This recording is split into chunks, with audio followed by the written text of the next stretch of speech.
So ganap na nga naging bagyo itong binabantayan nating low pressure area dito sa silangang bahagi ng Batanes. Balikan na natin yan.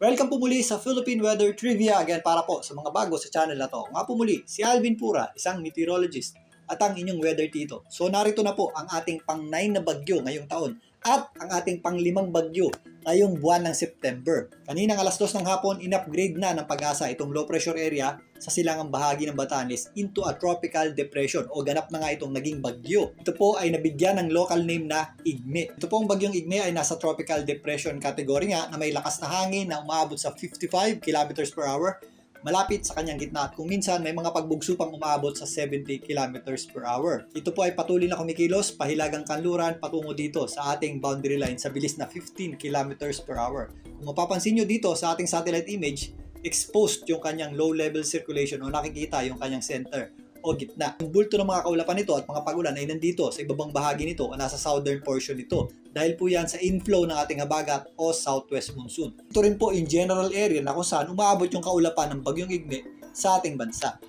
Dahil po sa panglabas na kaulapan ng bagyong Igme at sa paghila nito sa ating habagat, asahan po natin ang maulang panahon at may kasamang pabugso-bugsong hangin dito po sa area ng Batanes. Samantalang dahil pa rin sa habagat na pinapalakas itong bagyong Igme at ng kanyang trough o extension, asahan pa rin po natin ang mga posibleng moderate hanggang heavy rains dito po sa Ilocos region, kasama na po dyan ang La Union at Pangasinan. Ganun din po ang ating aasahang panahon at mga pagulan dito sa area ng Zambales at Bataan, kasama na rin po dyan ang Calayan at Babuyan Group of Islands. Magiging maulap din ang panahon natin na may mga kasamang mga pagulan at pabugso-bugsong hangin sa malaking bahagi ng Northern Luzon. Usually, mas marami po tayong natatanggap na ulan sa mga elevated areas o mga kabundukan at mas malalakas din po ang bugso ng hangin dyan. Kaya doble ingat po tayo. Sakop din ng kaulapan ng habagat na pinapalakas nitong bagyong Igme ang malaking bahagi ng Central Luzon.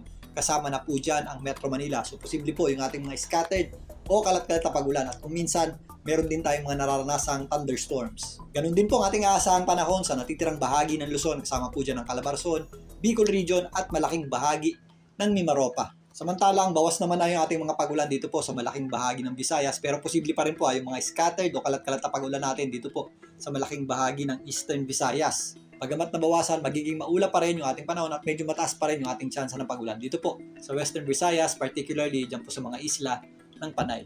Relatively, nabawasan na rin po yung ating mga pagulan at maliwalas po ang panahon natin dito po sa malaking bahagi ng Mindanao pero posible po yung ating mga pagulan o isolated na thunderstorms tuwing hapon at gabi gaya ng mga flare-ups na ito. So again, kahit minsan po maganda ang panahon natin sa umaga, malakas na buhos po na pagulan ang dulot ng mga thunderstorms. Kaya mag-ingat din po tayo dyan. So narito naman po ang official forecast track ng Pag-asa para sa Tropical Depression Igme. Ito nga ang bagyong Igme ay huling namataan ng Pag-asa sa layong around 530 kilometers east-northeast ng Itbayat, Batanes. Base dito, ito po ay kikilos pa northwestward o hilagang kanluran patungo dito sa itaas na bahagi ng Taiwan at posibleng sa darating na linggo, ito po ay makalabas na ng ating Philippine Area of Responsibility. Sa ngayon, wala po tayong inaasahang landfall para dito sa bagyong Igme. Pero kung mapapansin nyo, malawak po yung kanyang wind field. Ito pong color orange. Yan po ay posibleng sumabit nga dito sa ilang areas ng Batanes. Kaya nagtaas nga po ang pag-asa dyan ng Tropical Cyclone Wind Signal number 1. Maliban dito sa posibleng direktang epekto ng bagyong Igme dito sa extreme northern Luzon,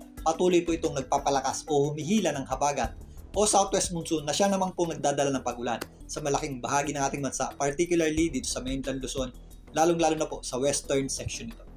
So again, patuloy pong hihila o magpapalakas ng habagat o southwest monsoon. Ito pong bagyong Igme habang nasa loob po ito ng ating Philippine Area of Responsibility. Sabay po ng unti-unting pag-akyat ng bagyong Igme, aakyat din po yung ating axis ng habagat o southwest monsoon. Mas mauna pong mababawasan yung ating mga pagulan dito po sa katimugang bahagi ng ating bansa. Pero sa ngayon, apektado pa rin ang malaking bahagi ng Luzon, ilang parts ng Visayas at maging itong extreme northern Luzon ng panglabas na kaulapan ng bagyong Igme at ng habagat o southwest monsoon. Kaya again, mag-ingat pa rin po tayo sa mga posibleng epekto ng malawakang pagulan nito gaya ng mga flash floods and landslides, lalong-lalo na po sa mabubundok na lugar at low-lying areas. Ugaliin din po mag-check ng heavy rainfall warning advisory ng Pag-asa at parating makibalita sa inyong local LGU at DRRMO if ever may evacuation plan para sa inyo. Muli, ito po ang inyong weather tito para sa Philippine Weather Trivia. Mag-ingat po tayo.